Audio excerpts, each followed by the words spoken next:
So in this video, we're going to discuss Moxabustion, or Moxa for short. Many different kind of forms, both indirect, meaning kind of above the body, or direct, so on the body, usually done in various modes. The one that I use in my practice is acumoxa, more of a Japanese style. So we use a higher quality mugwort, which is usually the herb used for any type of Moxabustion, and that is placed directly on the skin, and that is lit until the client will feel like a sensation of warmth or like a little nip. This is creating an effect. Depends on who you talk to, depends on different varieties of study. There's a bunch of different things going on here. From a Western perspective, this has been connected to like the heat shock protein phenomenon, that it creates kind of a hormetic response from the body and causes some anti-inflammatory effect in the spot that's being treated. There's also some connection to the infrared heat that is given off by this particular herb that causes a deep thermal kind of regulatory sensation that again triggers some type of hormetic response from the body, causing a direct reaction in that point of healing. From this channel kind of meridian therapy perspective, this can be helpful for many different variety of diagnoses and issues that are going on, just to bring more balance to the system. What most people aren't aware of is acupuncture, when translated, it's actually made up of two characters. There's the needle and the fire, this kind of heat. And so typically how acupuncture is done today, they typically don't do the Moxibustion part. And one of my teachers, she states that, you know, you're kind of losing half of the medicine. And one of the books that I read, Moon over Mitsishima, by Merlin Young, he talks about how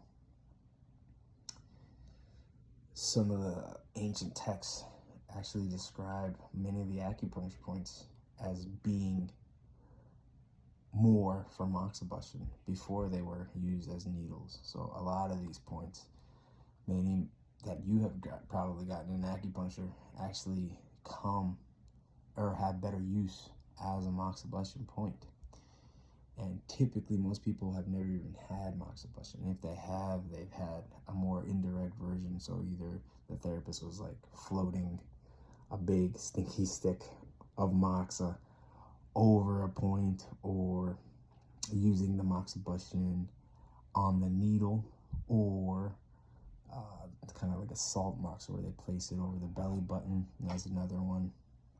A bunch of different varieties, a bunch of different things going on, but typically it can cause a lot of change, maybe even more than the needle.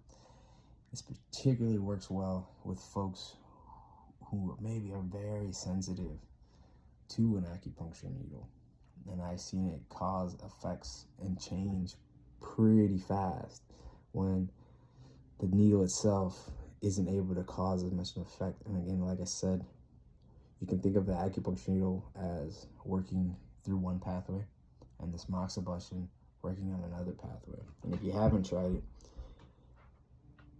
it might be a good thing to try. You might be able to get a little bit more work done from the Moxabustion than the needle. But like I said, when this translation, they should be done together. And that should be one swoop. And there's many different treatments. It can be used for many different varieties of things. Merlin Young, who I mentioned, he has the Mox Africa project, and they use it for tuberculosis treatment in Africa. And just one point, and they've been shown to increase the use or the effectiveness of the tuberculosis treatment from like the Western medical system that they've been using there. So lots of studies, and that's just using one point. They just used stomach 36, but there's a bunch of different treatments.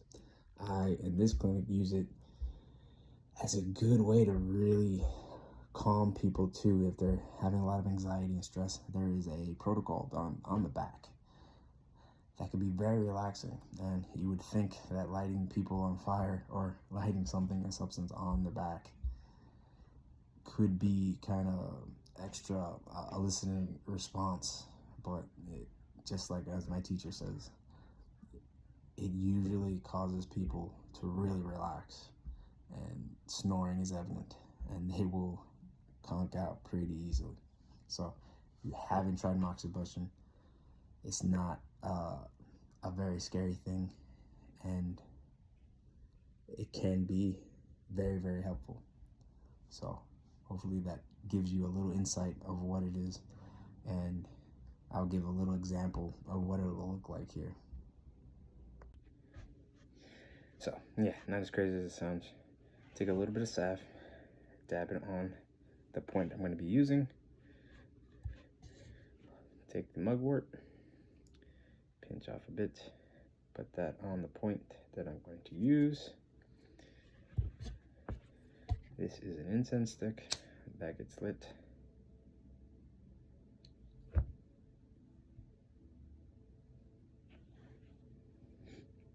And then I put that on the point, and that's going to go down to the skin.